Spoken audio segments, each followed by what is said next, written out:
Дэлхийн монголчуудын МЖЛ радио 88.3-ыг сонсож байгаа сонсогчдод баярлалаа. 7 хоног бүрийн давхас баасан гарагт 9 цаг 10 минутанд танд хүрдэг Яманы махыг халуун дээр нүнэтэй Hot Topics нэвтрүүлэг эхлэхэд бэлэн болсон байна. За Hot Topics нэвтрүүлгийг 3 дугаар студиэс Царай мото болон Ааш мото хайрынаар хамтран хүргэдэг харин найруулагчаар Борхогийн Чамбат ажиллаж байна. Hot Topics нэвтрүүлэгтээ Live-т эрүүл анд залуу амьдрцгай ураатай Live-т брэндийн Jasmine цай хамтран ажиллаж байна. За мөн хүний нөөцийн хомсдол санаа зовох хэрэггүй. Химжиж үйл чадвал удирдах үйл чадна ураатай Magic Financial Group хамтран ажиллаж байна. За өглөөний мэнд арий сайхан амарсан уу? Өглөөний мэнд сайхан амарлаа, сайхан амарв уу? Сайхан амарсан. За Hot Topics нэвтрүүлэг маань дэлхийн улс ба орон бүрт аль нэгэн улсад ямар сэдв одоо ноёлж байна, ямар сэдв тэр улс даяараа одоо ярианы сэдв болж байна. Заримдаа дэлхийд даяар ярианы сэдв болдог сэдвүүд байдаг. За энэ сэдвүүдийг одоо гаргаж ирээд яг одоо халуун дээр нь байгаа сэдвүүдийг юу байх вэ гэдгийг танилцуулдаг юм нэвтрүүлэг. За бид хоёр ингийн тулд Google Trend гэдэг платформыг ашигладаг. Сүүлийн 24 цагийн хугацаанд яг одоогийн байдлаар ямар хайлтууд Google-ээр тэргүүлж байгаа вэ гэдгийг тайлаад тайлбарлах гэж оролдгоо. За заримдаа магадгүй мэдгүй юм тохиолдох магадaltaй. Гэхдээ ийм юм хүмүүс сонирхоод байна гэд хэлж болно те. За өнөөдрийн ярих сэдвүүдийг би өөрийнхөө ихлэ танилцуулъя гэж бодлоо. Хаагур юу болоод байна вэ? Загварч ингээд. Тэгэхээр Их Британд яг одоогийн байдлаар 3-т дайдлын шампунь буюу аимшиг шампунь гэдэг ийм хайлт 3-т орж ирээд тэргүүлж эхэлж байгаа юм байна. За энэ тухай бүгдээрээ бас ярина. За Японд Мака Коморо гэдэг хайлт одоо тэргүүлж байна. Тэгэхээр Мака Коморо бол Японы гүнж, за гүнж асан гэж бас хэлж болно. За энэ одоо Мака Комород ямар асуудал үүсэж Япончууд сонирхоод байгаа гэдээ бас энийг ярина. За дээрэс нь яг дэлхийн аваргын одоо тоглолтууд эд одоо үргэлжилж байгаа. За энэ дотор бол Бразилтай холбоотой ер нь ямар асуудал болсон бэ гэдгийг бол ярина.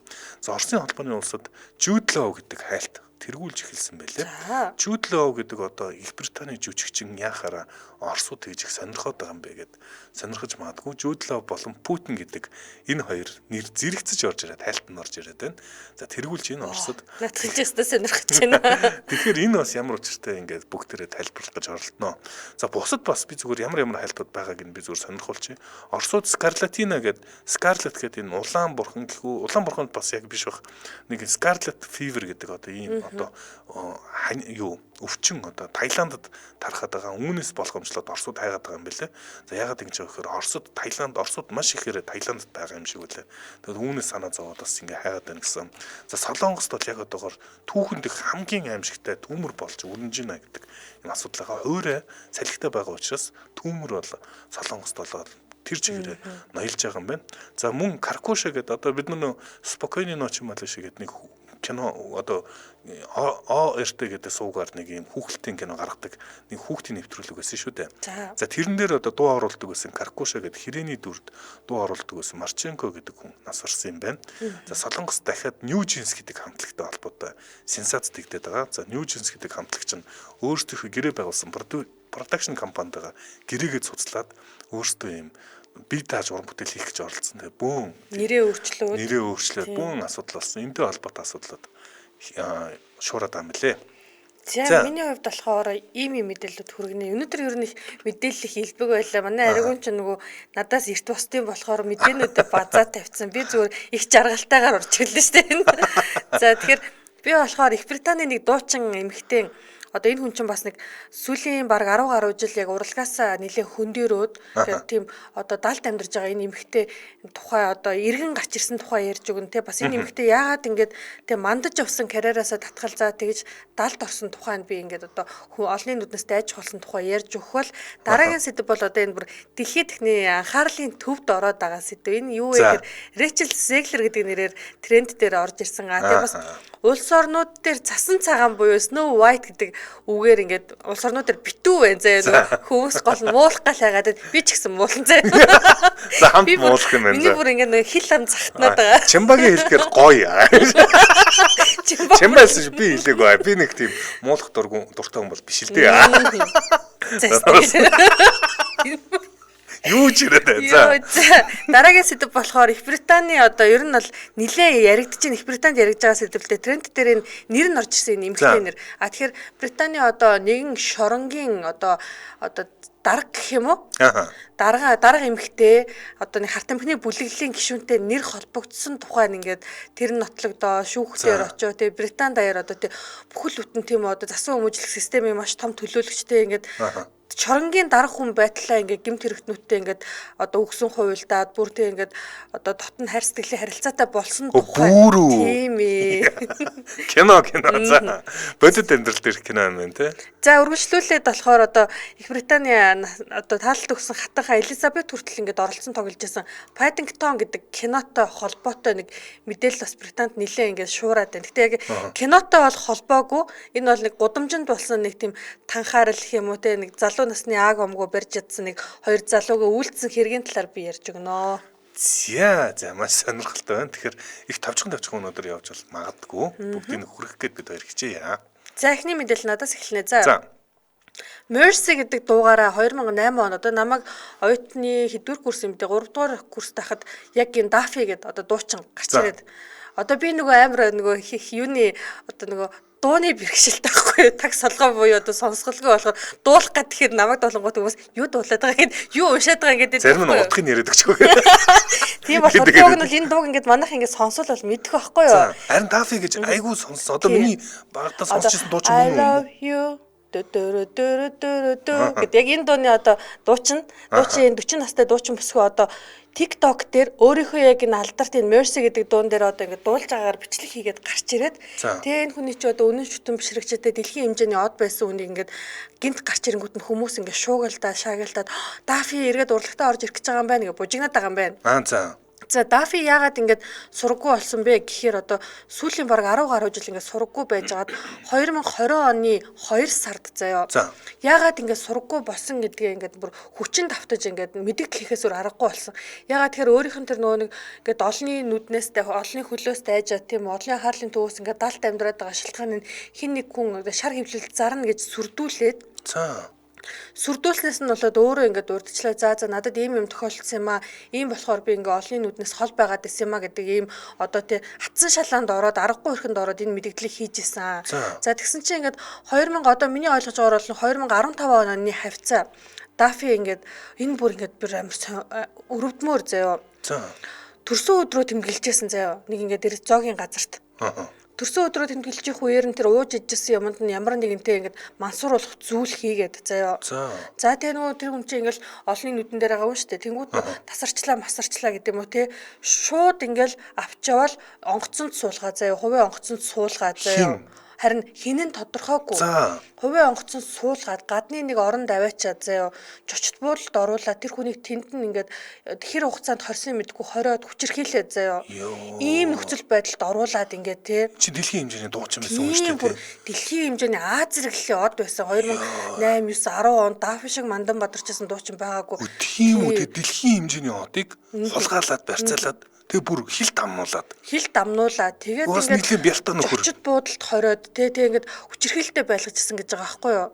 Тэг яаж амнаас энэ хөнөөчөөгүй нэ яаж буцаагаад ингээд явуулсан байгаа. Тэг буцаад ирсэн ч гэсэн ингээд миний тухай ярих юм бол би чамайг ална гэд гэрт нь ингээд нөгөө гэрийн хорионд шахуу байлгаж ясан. Тэгээ одоо энэ ингээд тэр одоо сэтгэл зүйн тэр хүнд ингээд дарамтуудыг мартахын тулд ингээд сэтгэл зүйчтэйгээ уулзаад ерөнхийдөө бол би өвөхөд бэлэн байсан л гэж ярьсан байсан.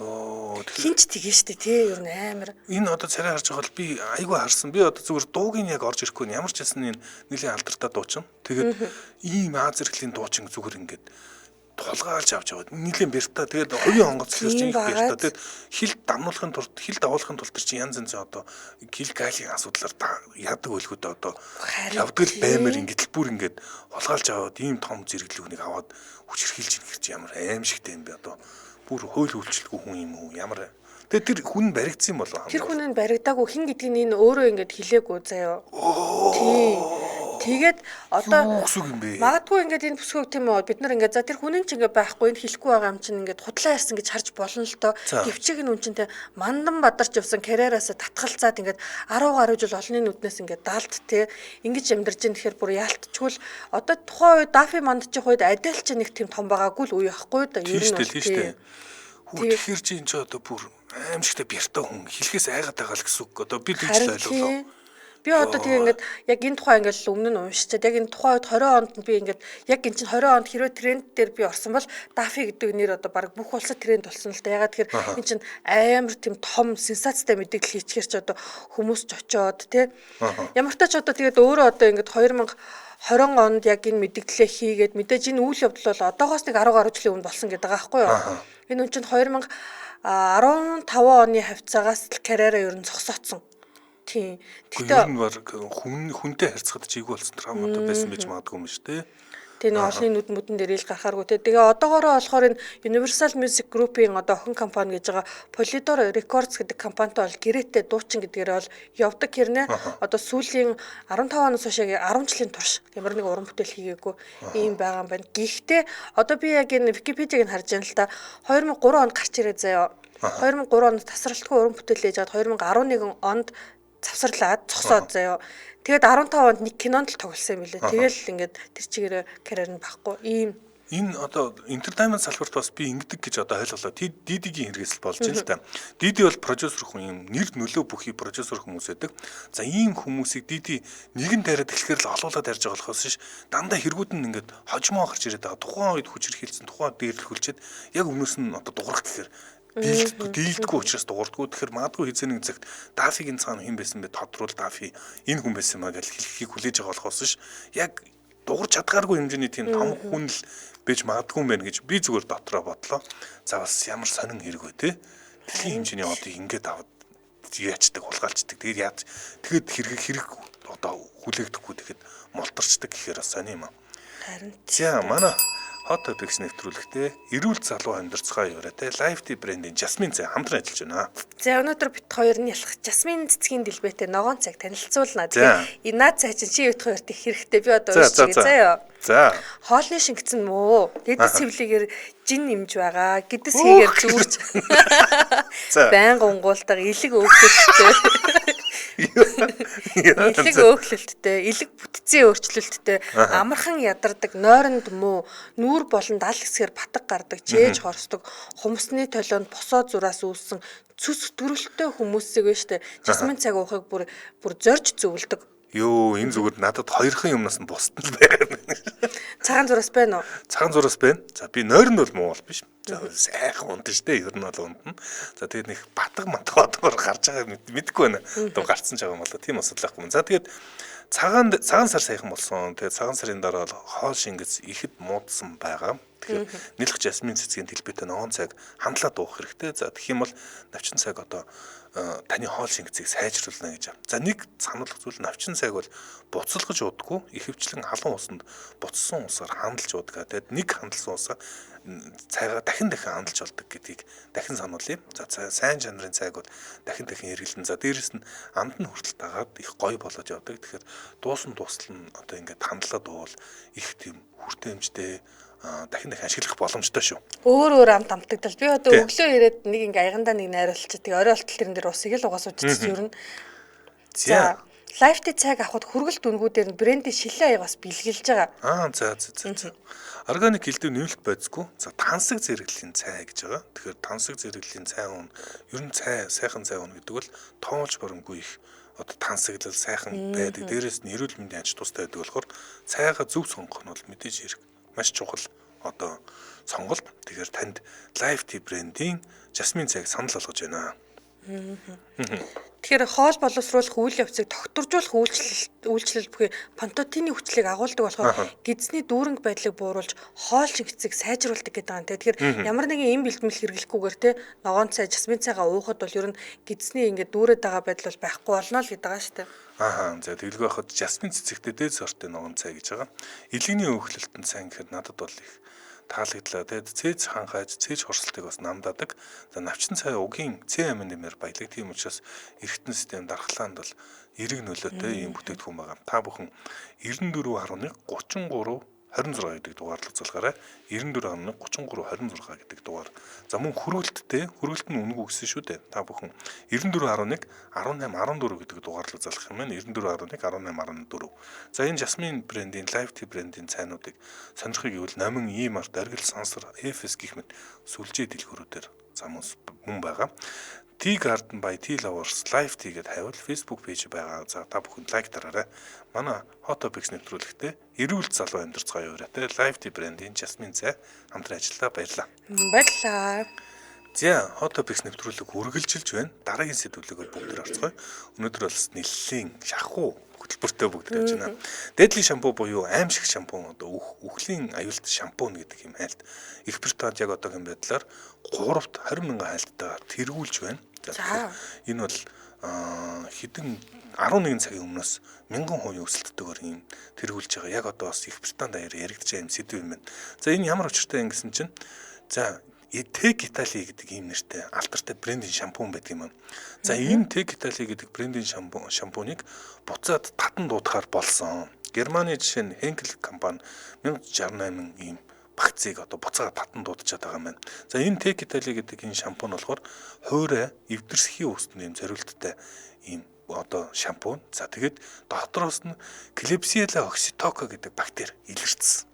За энэ бактери илэрсэн. Ер нь бол маш алдартай юм шампунь юм байна л да. Тэгсэн чинь энэ бактери нь хэрвээ энэ бактериэр хордох юм бол өвчлөх юм бол 10 хүн тутмын нэг нь үхдэг аюултай гэж. Энэ тэгэхээр маш хоруу чанартай аимшигтай бактери. За ууг нь бол энэ Klebsiella oxytoca гэдэг бактери бол хүний одоо гидсэн дотор байдаг. За хамар одоо аман дууг нь хаяа байдаг юм бактери юм. Энэ тохиолдолд бол аюулгүй. Ялангуяа гидсэнд бол аюулгүй байдаг. Гэхдээ ямар нэгэн байдлаар гадны нөлөөгөөр цуснд орчих юм бол цуснд ороод халдварчгал юм бол 10% нөхдөг. 10 хүнд нэг нөхдөг. Ийм аюултай. Тэгэхээр хоруу чанар өндөртэй юм тий. Хоруу чанар өндөртэй. За ийм одоо бактери илэрсэн учраас энэ шампунь одоо ямар шампунь, аль шампунь одоо юу яагаад байгаа юм бэ? Энэ хүүлэд байгаа юм бэ гэд сонирхоод аюулгүй байдлаа хангах гээд хүмүүс одоо хайхаад трендлээд байгаа юм. Их Британд даяар, ер нь Америк даярч бас татан авалт, Мексикэр татан авалт нь хийгдэж байгаа гэсэн. Та бүхэн тэгэхээр Tech Italy гэд одоо бас хайгаараа Tech Italy гэдэг ийм шампуныг татан авалт хийж байгаа аюултай болж таарсан Нэр шүү. манад орж ирсэн байт юм болов уу? Байт юм болов би сайн мэдэхгүй байгаа болохоор тэгэхээр бэдэг ч хийж магадгүй. Хараад авчихад бол юугүй юм хэлэхгүй юм. За Tech Italy гэж хийжлээд аваарай. Дараагийн сэдв. За дараагийн сэдв энэ сэдвийг би бүр ингээд миний ингээд хил цагтнаад. Хил цагтнаа тэгээ ярих болтохгүй байсан болохоор өчтөр хуруугаараа цагтнагаа гаргаад Facebook дээр пост оруулсан. За алдарт одоо Засангуй гэдэг одоо Монголд орчуулагдаж гарсан тийм үү? Snow White кино. Одоо ингээд дэлхийд даяар хил амыг нэг татлах шиг болж байна. Хоёулаас энэ талаараас нэлээд яриад бас нөгөө өнгөт арьстай хүмүүсийг тоглуулсан гэж яриад бас нэгэн хувилбар гэж ойлгож байгаа. Зөв үү тий? Тий, ер нь бол зөв. Тий, одоо энэ ч нөгөө ингээд байна л та.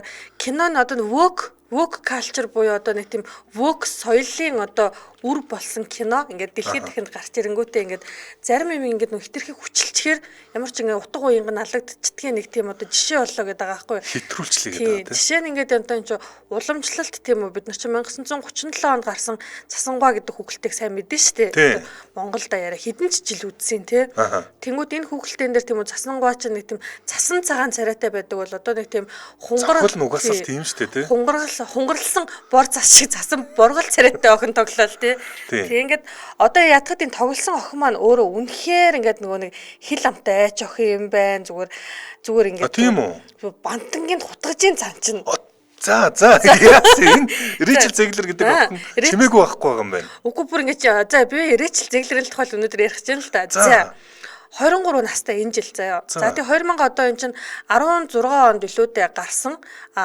West End Story билүү 2021 он юм байна. Энэ кинонд болохоор 30 мянга гаруй хүмүүсээс тийм үү өөрөө ингээд дуулж байгаа бичлэгээ явуулаад гол дүрдэн сонгогдоод ингээд урлагт ер нь хүл тавьсан. Яг ингээд нэг том Холливуудын кинонд тоглосон охин юм байна. Тэрнээс өмнө ингээд одоо театрын тайзан дээр бол нилээ ингээд дуулсан. Ер нь тэгээд яг найруулагчин заяа бүр сүүл рүүгээ ингээд хөрх юм аргаа барцсан. Рэйчел Зеглерийг яагаад сонгосон юм бэ гэл ингээд сэтгүүлч дараадсэн чинь сайн дуулдаг болохоор нь сонгосон юм аа гэсэн. Бүр сүүл рүүгээ заяа. Хөрх юм бүр продюсерууд нь аргаа бараад одоо ингэсэн бохгүй. 2024 оны 8 сард заяа. Одоо энэ Цасан цагаан киноны трейлер цацагдлаа. За тэгсэн чинь нөгөө Рэйчел Зеглер маань X дээрээ ингээ киног минь дэмжиж байгаа та нартаа маш их баярлалаа гэлстэй. Айгуу тийм талархлын пост бичлэг оруулсан чинь нөгөөх нь юу 24 цагийн дотор заяа 120 сая хандлт аваад За. хүмүүстэй ингээд нэг колумн гаралтай ч гэсэн хэвээр айгүй хөөрхөн цасан цагаан болж гэл үүстэй лайк лов гэл заяа. Тэгэл бүр дэмжээл тэгсэн чинь яг араас нь даах хөдөлгөө хойноос нь за энэ бицүүг нь хаана. Тэгээ араас нь ингээд бичсэн заяа. Тэгээд Палестиныг чөлөөлөхөө үргэлж санаж яваараа гэж бичсэн заяа. Хин бэ? Рэчел Зеглер. Юу гэсэн юм бэ? Одоо нэг басанда айгаа улс төрийн үзэл баримтлалаа одоо шууд. Эн чинь те 270 сая долларын төсвөр бүтсэн киноны тийм үү? Эн чинь дараагийн нөө сурталчилгааны ингээд компанид ажиллах энэ хүн чинь үүрэг хүлээсэн байгаа штэ гэрээгээрээ тэгсэн чинь одоо ингээд киноныхоо сурталчилгааг шууд улс төржүүлээ заяа. Хүмүүс ингээд Палестиныг чөлөөлөхөө мартаж болохгүй шүү гэдэг энэ твитийг авангуудаа бөөм бужигнаа заяа. Ч одоо жоохон охин биз дээ. Тий 23 настай охин. Амар ирсэн улс төрчний. Харин тийм. За яг бурууч бол зөвл биш ээж магадгүй л дээ. За тэгээд эн чинь нөгөө ингээд киноны ингээд яг энэ үеэр нь те бүр ингээд продюсер энэ Марк Плат гэдэг хүн чинь бүр ингээд чочоод заяа. За. Яана яаж яана гэх тэгснэ өөрөө Нью-Йорк руу очингуудаа энэ охинтой уулзсан гэж байгаа юм заяа. Чи тэ ингээд киноны ийм том төсөвтэй киноны тэ ингээд сурталчилгааны компанид ажиллах тэ чи бүр гол дүр нь байтлаа ингэж улс төржүүлж болохгүй. Чиний ингээд улс төрийн үзэл баримтлалыг бид нар хүндэл чинь. Гэхдээ чи киногоо ашиглаж ингэж болохгүй гэд хэлж байгаа хгүй. За тэгсэн чинь Рэчел Зеглер ч одоо ингээд Палестиныг ингээд дэмжигч одоо ийм одоо вок хүн гэдэг өөрийгөө ингэж нэрлэдэг байгаа байхгүй юу? Би вок хүн гэдгийг нь одоо би ингээд тайлбарыг ингээд түр уншлаа л та ингээд юу гэж тайлбарлахаа мэдэхгүй. Тэгсэн чинь ингээд одоо бэлгийн чиг баримжаа, арьс өнгөний үзэлтэй ингээд нийгмийн тэгш бус байдалд ингээд нэг тийм айгүй тийм одоо өөрийн гэсэн үзэл бодолтой байх те яг чиний хэлсэнчлэн зүүн ч одоо чиг баримталтай хүмүүсийг хэлээд байна л та. За тэгсэн чинь одоо нөгөө хамтран тоглосон тэр нөгөө хорон санаад хатан тоглосон Гал Гадот тийм шүү дээ Израиль жүжигч. За тэр чинь Израильтэй комон ямар тэгсэн чинь Палестиныг чөлөөл. Тэгсэн чинь Израиль жүжигчний алан тална гэд бөө сүрдүүлэг зураг авалтын багийнханд ирээд тэгээд эн чинь дөрөв хүүхдээ их болцсон те ямар ч гин буруугууд кинонд тоглоо явжсэн үнэндийг хамгаалахын тулд кино багийнх нь нэмэлт хамгаалагчид гаргаж томилж өгөөд заяа. Тэгээд Гал Гадотыг бүр ингээ те би баг Израиль хүнтэй ингээ тоглож байгаа нь ингээ миний хувьд ингээ юу ингээ олон толоо юм өстө жон энэ бүрстэ үнэн жон охин зэ би нөгөө ярилцлагуудыг үдсэн байхгүй гэсэн чинь бүр зүгээр байдгүй энэ чинь ууг нь бол бүлийдэлт одоо цахим дээрлэхэлтэнд өртөөд байгаа охин гэж би бас ойлгоод байгаа шүү дээ те. Тэгсэн чинь өөрөө бас зүгээр байдгүй ингээ жон гэлээд өөрөө ер нь тийм жон гэсээр гал өөрөө тэгээ буцаад дайруулал байгаа юм гэж би нөгөө өөрийнх нь бичлэгүүдийг хараад тэгээд үгэнсэн шүү. Өөрөө тэгээ айгуу тийм улс төрийн үзэл баримтлалд айгуу үнэнч за тэр бол нэг тийм гин буруутай зүйл биш. Тэгээ нөгөө юмаа мэдрэх ёстой л байхгүй юу. Мэргэжлийн нөгөө эн чинь гэрээгээ бас дагах ёстой. Эн чинь алт нь маш том хөрөнгө оруулалт, маш том компани, олон хүмүүсийн ажил явж байгаа болохоор бизнесийг улс төртэй айлж харах хэцүү байдаг. Тэгээд нэмэнгүүт эн чинь одоо заяа Гал Гадот нь 15 саяын цалин авсан юм байна. Энэ охин 2 саяын цалин аваад тэгсэн чинь энд ер нь Израиль Палестинд дэш эн чинь мөнгөндөө байгаа даа юм шүү гэдэг юм бас яваад заяа. Цалингаа голоо дуурлаа. Харин тий цалингаа голоо уурлаад байгаа юм шүү. Тэгээ ер нь л одоо ингээд нөгөө хүмүүс ингээд голоод байгаа. Одоо Snow White-ыг одоо ингээд голоод энэ кино өстөө нэрээ Мя гэд мяалаад байгаа юм үзээд байна л та. Тэнгүүд Хойд Америкийн бокс оффист одоо одоогийн байдлаар эн чинь 40 гаруй сая долларын орлоготой явж байгаа. Бас орлого болж байгаа юм за. Тий. Гэхдээ 270 саяар бүтсэн кино 270 сая. Тий. Эхний 7 хоногт 40 саяг олно гэдэг бол энэ ерөнхийдөө бол одоо бүтлгүүтчлээ гэж хараад байна л та. Ягаад тэгэхээр үнэхээр ингээд одоо тесрэлт их чаг кино бол эхний 7 хоногт л тесрэлтээ өндөр авчдаг гэж байгаа байхгүй юу? Тэр киноных нь л тэгж битсэн байлээ зөө. За тэнгууд IMDb-гээ сайт байдаг алдартай. За энэ дээр одоо уржигдэр 2.4 байсан. Уржигдэр өглөө энэ киноны үнэлгээ 10-аас 2.4. 10-аас 2.4. Тэгснээр тэр оройн 2.1 болоод өчтөр 1.9 болсон, 1.7 болсон юм чинь яг одоо 1.6 байна заяа. Энэ хүмүүс ерөөсөө бүр энэ бүр маш онцгой тэгвэл түүхэн бас нэг сонирхолтой үйл явдал яг болж байгаа юм шүү дээ. Кино ертөнцид улс төртэй холиод тэгснэ. За энэ кино яагаад анх татаад байсан юм учиртай шүү дээ. Миний санджаар Гал Гадот бол үнэнхээр үзэсгэлэнтэй жүжигч юм. Тэгснэ эн чинь киноны засангууд ч одоо нөө хойд их нь атаархаад байдаг үстэй кино зохиолоор бол тэгээд Гал Гадот ч жүжигч энэ одоо охинд атаархлаа гэдэг чинь амар утгагүй. Нэгдүгээр логикод алдаад байгаа даа. За дээрс нь цасангоо гэдэг чинь угаасаа цасан цагаан царайт болохоор гээд зохиол нь тийм байтал хүлчиж аваачаад тийм бор охин очоод тоглуулцдаг. За яг үзэсгэлэнтэй юм байлээ л дээ ижил зэглэр. Гэтэл энэ чинь бас ийм хүчилж ингэ хийгээд байхаар чинь хүмүүсийн дургуутслыг төрүүлээд байхаа. За ингээд бүүн асуудал байсан чинь бүүн ингээд олон талын асуудал дээрээс нь ус турчаад цаана нэг охин зүгээр. Тэр охин зүгээр бүх одоо юу нэг утгаж идэг шүү зүгээр. маргааны эзэн сууж. Тэгээ тэрэндээ бол эмзэглэгчгүй магадгүй тийм асуудалчгүй зүгээр л шууд ингээд нээлттэй ярьдаг. Үгүй бүр тэр чинь бүр ингээд тоохчгүй заяа бүр ингээд чи тэр ингээд чи зүгээр л тэр охины бие авч явж байгаа байдал алхаа гიშгээгээл хар заяа зүгээр манчин самбарна гэдэг охин л яваад байгаа байхгүй тийм дээр. Яа. Тэгээ дээрэс нь Disney бол маш том одоо production компани. За Disney бол угийн маш үнэтэй кино хийдэг. 300 сая доллар рекордоо дандаа Disney эзэмшдэг. Гэхдээ 270 гэдэг бол бас маш өндөр зэрэглэлийн кинонд байгаад байтал энэ охиноос болоод юунаас болов энэ өстө Disney хамгийн том бүтлгүүтлийн нэг болох нэ. Энэ бүр ингээд түүхэн бүтлгүүтэл болж л да. Би тэгээд Disney-гийн заяа хамгийн лаглаг кинонуудын чагсаалтыг үзсэн чинь бүгд 1 тэрбумд авцсан 2 тэрбумд авцсан орлого олцсон байгаа даа байхгүй юу. Гэсэн чинь энэ бол одоо ингээл эхний 7 хоногт 40 сая гэж нөгөө хүмүүс л яриад байгаа шүү дээ. 40 сая манай хувьд их мөнгө ч гэсэн яг энэ киноны хувьд бол айгүй том бүтлгүүтэл гээд байгаа байхгүй юу. Отгон баяр бол дотор хонхтон боргой болжээ гинэ. За. Борголжин гэж. Яста энэ нөгөө цасан цагааныг энэ киног тойроод яста төмөн гоё юм сэдвэл байгаа юм байна да. Яста яриа дуусчихгүй юм байна. За би хамтран ажиллагчаа танилцуулаад эргээд нэвтрүүлэглэгээ орцгоё. За манай Hot Topics нэвтрүүлэгтээ хүний нөөцийн хомсдол санаа зовох хэрэггүй. Химжиж үл чадвал удирдах үл чаднороо те Magic Financial Group хамтран ажиллаж байна. За компаниудын хамгийн гол хүндрэлтэй асуудал бол яалтчгүй хүний нөөцийн хомсдол болсон. Тэгэхээр ялангуяа компаниудад санхүүгийн ажилтнуудын эрэлт хэрэгцээ их болсон цаг үед байгууллага бүрт цалингаа бодох, санхүү татварын нийгмийн татгал ингээд төрөл бүрийн тайлан дээр мэдээ гаргах шаардлага үүсч байдаг. Тэгвэл энэ асуудлыг шийдэж болох юм шийдлийг Magic Financial Group олгож гинэ. За 4 төрлийн одоо бүтээгдэхүүн санал болгож байна. За номер 1 бол аутсорсинг үйлчилгээ. За эднийх бол мэрэгсэн нэгтлэн бодогчтой баг хамт олон.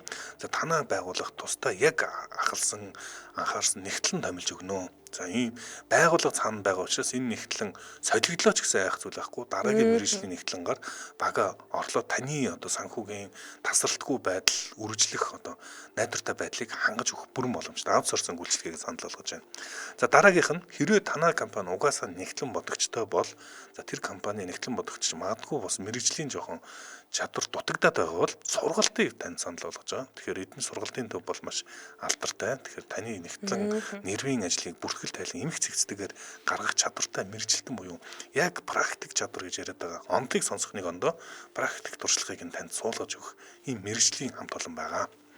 За мөн эднийх өөрсдөө бас аудитын үйлчилгээ үзүүлдэг. Танай компани хэрвээ томоохон компани бол заавал аудитор хийлгээд хөндлөнгийн аудитор шалгуулах үүрэгтэй байдаг. За ялангуяа гадаадын хөрөнгө оруулагч оролттой компаниуд бас аудит жилдээ нэг удаа хийх хэрэгтэй байдаг. Тэгэхээр энэ аудит хийлгэж байгаа бол маш чанартай аудитын үйлчилгээг эдний компани үзүүлж байгаа.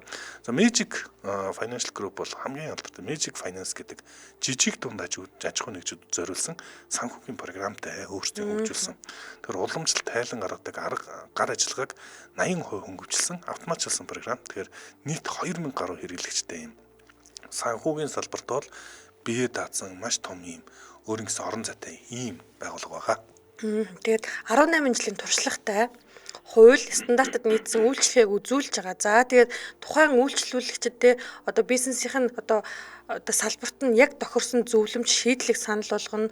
Өөрсдөө бие даан боловсруулсан санхүүгийн програмаа бас ингээд одоо ашиглуулна те.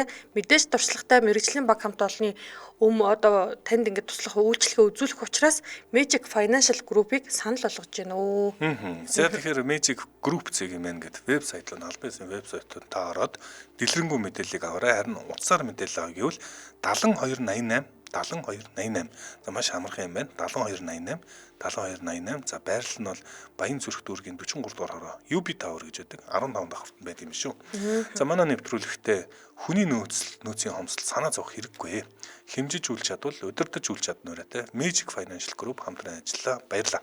Баярлалаа. За Hot Topics нэвтрүүлэг үргэлжилж байна. Дараагийн сэдвлүүгээ бүгдээр орцгоё. Японд шуураад байгаа мэдээллийг дуудсан Мака Комуро гэдэг бол Японы гүнж байсан. За энэ бүсгүй бол одоо гүнжээсээ татгалцсан. За тэгээд Америкт амьдарч байгаа юм байна. За тэгээд эн чинь одоо Японы ард түмний гүнжүүд гэсэн чинь за бас одоо Японо орхиод гүнжээсээ татгалзаад хүний улсад очиад ингээ ярьж байгаа японочууд чинь яаж л яваал дөө одоо манай нүүр царай болохоор ингээ санаа зовдөг юм байна л да. Тэгсэн чинь японочууд юу гэж хуураад байгаа вэ гэсэн чинь энэ Мако Коморо ерөөсөө эмэгтэйлэг хувц өмсөхгүй хажин ийм одоо юу одоо сэлбис навсаасан ийм хувц өмсчихжээ 60,000 йений үнэтэй одоо ийм навсаасан хувц өмсчихэж тэгээд японууд шуураад байгаа юм. Тэр зураг нь одоо интернетээр тараад. За сая одоо 3 сарын 8-нд одоо энэ Мако Коморо гүнж одоо найз залуу Кэйгээ дагаад явсан шүү дээ. Тэгээд эднес чи гадагшаа гараад цагаачилсан шахав. Тэгэд энэ одоо 3 сарын 8-нд юунд одоо дэлгүүрч явж байхад зургийг авсан. Тэр зургийг одоо интернетээр тараад за энэ Мако Коморо тэгээд ойр хэв хүмүүс нь бөөн яриа гэж. Мако Коморо уг нь дүүтэй охин дүүтэй энэ хоёр нийлээд их л хөөрхөн эмэгтэйлэг гоё хувцалдаг байсан. Өвдөг хөрсөн ийм одоо палажтай. За тэгээд ийм хувц өмсөж явдаг байсан. Тэгсэн чинь л ихнэр нөхөртэй болон гутаал ерөөсөө шал өөр болчлаа. Эвдэрчлээ. Одоо энэ өөртөө анхаарал хандахгүй. Тэгээд ядчих чинь чи Японы гүнж байгаад идэг. Тэгээ энэний одоо ард түмний нэрээ бодохгүй гэж бодоод байгаа юм уу? Яаж хувцлаад байгаа юм? Тэрэнд нь хүртэл их анхаардаг юм байна л да. Гүнжээ яаж хувцалж байгаа бол. За тэгээд тэрний ийм салбаасан хувц өмсөж яваад байгаа гэд бүүн асууд үүсч юм. За энэ одоо зургаар харуулж байна. Энэ шар зүнхтэй мөн үү? Тийм. Одоо энэ зүүнтлийнх нь бол Мако Коморо, хажуудлынх нь нөхөр нь Кэй гэдэг энэ. Хүлөтэн хааны гүнжийг авч суусан залуу үсттэй тий. Тийм. Тэгээд одоо гүнжээс нь болиулаад гэж байгаа штэ тий. Болиулаад аваад суудсан энэ залуу нь. Тэг хэл ам татлаад байгаа маань Японд. Гэхдээ миний нүдээр харахад бол зүгээр л хувцс байна. Одоо тэгээ гүнж хүн болохоор тэгээ бас арай өөр хүлээлт өгдөг гэлээ тий. Хүлээлт бас их дарамттай тийм болоод ч одоо гүнжээсээ татгалзаад ингийн амьдралаар амьдрах гэж оролцсон юм бол одоо. За дараагийн мэдээлэл рүү орцгоё.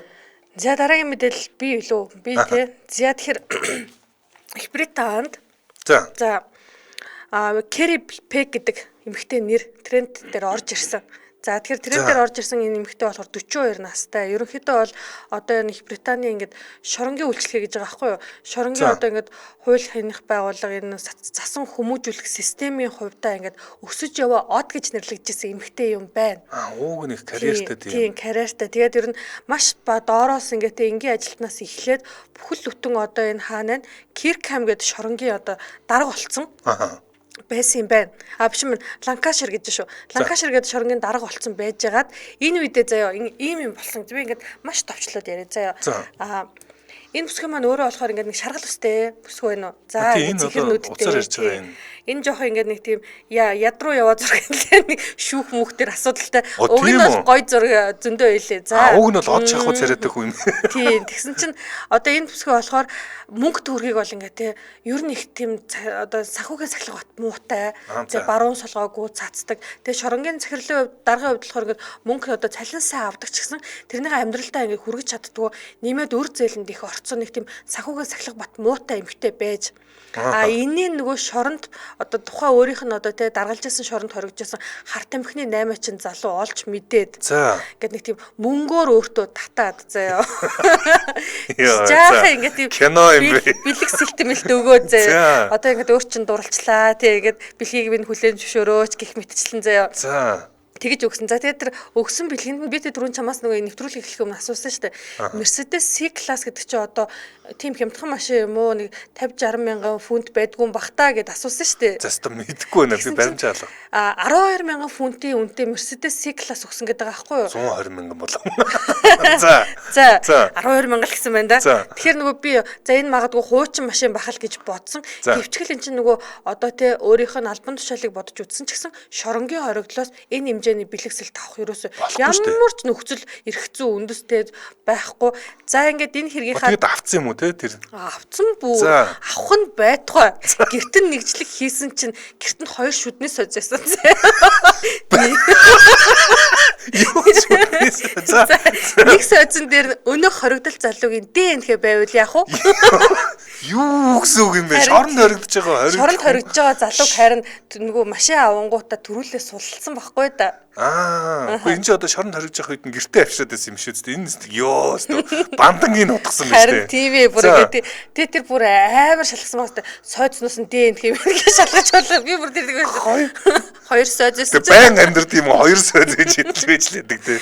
Тэгэл одоо мэдхгүй те нөгөө шоронгоос одоо арай эрт сулцсан яг өөрийнхөө эрхийн хүрээнд заяа. Энэ бол ингээд нотлогдоод тэгээ энэ хүүхэн болохоор одоо шүүхтэр дуудагдаад ингээд шүүхтэр хэрэгтэй явж байгаа байхгүй юу? За тэгэнгүүт ингээд явж байгаа энэ хэрэг дээр одоо тэр сойзон дээр л хүмүүс их point өгöd шиг байна л та. Хоёр сойз байсан чинь нэгэн дээрээс нь тэр одоо хоригдол залуугийн ингээд юу ДНХ олцсон гэдэг ийм мэдээлэл яваад байгаа байхгүй юу? За яаж Антони Сандерсон гэдэг залуу байна. тодруулах хэрэгтэй нэ. Одоо манай энэ найруулагч голд өгсөн байгаа энэ залуу нөгөө хоригдол залуу юм уу те? За одоо тийм байлгүй дээ. Яа. Үгүй зүгээр л би одоо ингээд нөгөө харт хэмхний юу өдр ихээр ингээд зүгээр төсөөлөл ингээд буцаж кино үзсээр хагаад баахан кино үзсэн заалгаж байна. Тэгээ нөгөө Хайзенберг мэрэг гэд үзсэн. За тэгээд ийм залуу юм байна. Бөө шивэстэй залуу үлээдсэн ч гэсэн. Харин тий нэг тиймэрхүү юм бодчихлаа. Яа энэ ч өстой жинхэнэ жүүс сэдв. Харин тийм байгаа зү бүр шоронгийн хоригдолтой шорон дахтай харилцаа тогтоогоо. За нөгөө хоригдлоос хугацаанаас өмнө суллах ингээ бичигт гарын үсэг зурсууллаад. За тэгээ гэртээ аваачаа сойз өгөөд гэх мэтчлээ. Ийм хэрэг болоо. За тэгээ Британи даяар одоо ялтчихгүй ингээд Kerry Pack гэдэг энэ бүсгүй хайж байна. За. За би нэг л мэдээлэл хүргэж авах юм амжих юм шиг байна. За тэргээр бол Jude Law гэдэг хайлт тэргүүлээд байгаа шалтгааныг нь тайлбарлая. За. Jude Law гэдэг за Аз хэрэглэн жүжигч юм баг те. Тийш дээ зүгээр маш том жүжигч юм. Jude Law за би Animatic Gate-л нэг тим киног нь санаж байна. Снайперийн дүрт. Тийм Василий Зайцев. Зайцевийн дүрийг гаргадаг энэ алдартай. Тэр хамгийн алдартай. Тэр Jude Law ч одоо бас одоо миний ойр хавийн олон ингээд ажиллаж исэн цуг ажиллаж исэн эмэгтэйчүүд хамгийн гайхамшигтай одоо царайлаг залуу малуу гэдэг тухайн үед л хуйлруулж исэн залуу байхаа тий. За. За тэгсэн чинь тэр хиний дүрийг гаргаж байгаа гэж би бараг түрүү хэлсэн л дээ. Путиний дүрийг гаргаж байгаа. За. Ер нь л нэг тийм Орос жанрын дүрийг их гаргах юм тий. Тийм тий ер нь бодсон чинь. За тэгсэн чинь Итали одоо Швейцар гаралтай Эмполигийн Жулиано Эмполигийн зохиол гэдэг юм байна. За Кремльний одоо Wizard of the Kremlin буюу Кремльний шидтэн гэсэн утгатай юм. За энэ зохиол дээр суурилсан юм кино. За тэгээд энэ кинон дээр гол дүрийн нэг нь одоо Путин юм байна. Путиний дүрийг гаргаж байгаа. Тэгээд хэрхэн Путиний дүрийг гаргаж байгаа. Эхний зураг авалтууд нь Jude Law хэрхэн Путиний дүрд хувирсан зургууд нь их гараад эхэлсэн зураг авалт. Тэрийг нь хараад одоо хүмүүс сонирхоод байгаа юм байна. Тийм үсний хуваалт байна. Энэ дээрээс ингээд энэ зургийг ингээд те Путиний зураг гэл надад хэлсэн бол би баг арай л өөр харагдчих. Гэтэ мөн ч юм уу гэж бодгол юм байна л та. Гэтэ зүгээр бас нийлэн царилэг л хүн тоглуулсан байна да. Тийм байна те Путин гэхэд те. За тэгээд ингэж хэлсэн байна. За би яг энэ дүрдөө хувирж бол яг ажиллаж эхлэх байгаа. Би гэхдээ ажиллаад эхэлсэн. Гэхдээ яг одоогийн байдлаар миний хувьд бол энэ ерөөсөл Эверестийн оргил шиг юм хол харагдаж байна. Тэр би дүнгэж бэлээр нь одоо явж байна. Одоо би энэ дүрдөө хэрэг. За би одоо юу ч ярьчвдаа бурхан байна гэдээ одоо энэ Jude Law ярьслага өгсөн юм байна. Тэгэхээр бас энэ дүр дээр одоо ингэж их ажиллаж эхэлж байгаа. За энэ одоо зохиол нь бол Сурков гэж Чечен гаралтай энэ хүний амьдрал дээр суурилсан. Гэхдээ зохиомол Баранов гэдэг одоо хүн гол дүртэн болоод ингэж явах юм зохиол юм байна. Алдартай юм зохиол. За тэгээд энийг бол Оросууд бол нөгөө л нэг одоо барууныхны Оросуудыг дүрсэлдэг нэг юм юу байдлаар ерөнхий байдлаар дүрсэлсэн байна гэж бас Клюква гэж одоо очилсан байна Оросууд өөрсдөө. За тэгээд ямар шүү юу л хийх гэдэг энэ ямар л тэнэг байдлаар харуулж одоо Оросуудыг харуулах гэдэг энэ гэсэн байдлаар л хүмүүс Jude Law гэд хайгаад дүрийг хараад сонирхоод байгаа юм шиг байна. Гэтэ сая яг найруулагч өгсөн тэр хоёр зэрэгцсэн байгаа зураг дээр бол тэр уруулны тэг ингээд татж байгаа инээмсэглэл за тэгээд дуух ер нь тэр нөгөө нэг энэ цацраг өвчлээ бай шүү. Нүдний хүнхрэл жоохон өөр нь. Тэг Путин шиг хүмсгийн жоохон цөөлчүүлдэ бас төгөх юм шиг. За энэ хүрээд манай өнөөдрийн Hot Topics нэвтрүүлэг харамслаар өндөрлөх болсон байна. Манай Hot Topics нэвтрүүлэгтээ Live Tea брэндийн Jasmine цай, эрүүл залуу амьд цай өрөөтэй хамтран ажиллаа. За мөн хүний нөөцийн хомсолт санаа зовох хэрэггүй Magic Financial Group хамтран ажиллаа. За маш сонирхолтой мэдээллүүдийг ирж хуваалцсан ааш муутай арида баярлалаа. За бас сонирхолтой мэдээлэл хуваалцсан царай муутай арида баярлалаа. За сонсогчдаа үргэлжлүүлээд радио мэдээгөө хүлээн аваарай. 10 цаг 10 минутаас манай эфир хөгжим төдний нэвтрүүлгээр үргэлжлэх болно. Баярлалаа. Баярлалаа.